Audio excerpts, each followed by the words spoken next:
I was asked to investigate at a house whose occupants were suffering physical violence at the hands of an earthbound spirit entity.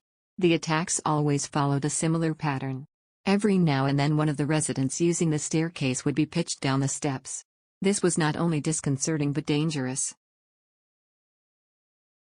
When I arrived at the house, I stood at the bottom of the staircase and looked up. There, halfway up, was the spirit figure of a grizzled old man who came directly to the point. "If you come up here, I'll push you down again," he said. "I don't think you will," I replied. "I'm coming up, and if you are sensible you'll go up too. We'll talk things over when we get to the top." "I'm staying here," he answered, flatly. "Very well. If you want to give battle, I'm ready." My words sounded bold, and were so intended.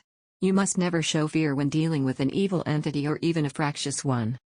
I went up the stairs towards him. He stood his ground. As I came within his reach, he put out his hand.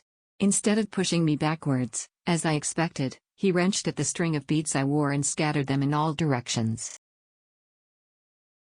"What's happening?" "Your necklace is broken," the watchers at the foot of the staircase exclaimed. "It's all right," I reassured them. "No harm has been done."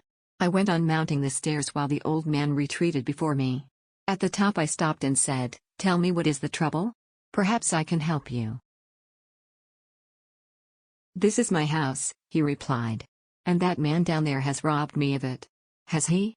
How did he manage to do that?" "Well, it wasn't him really. It was his father before him. The old man cheated me of the place and I mean to get it back." "Can you prove any of this?" I asked. "I can. The papers are in a parcel on a shelf in the cellar, just where the thieving old devil hid them. They're all there. You won't want other proof." With the owner of the house, I descended to the cellar. There, high up on one wall, was a rough bracket shelf. On it we found a parcel, thickly coated with coal dust. We took it down and removed the grime. Then we carried it back upstairs. We cut the string. Inside was a jumble of papers, just as the old man had prophesied.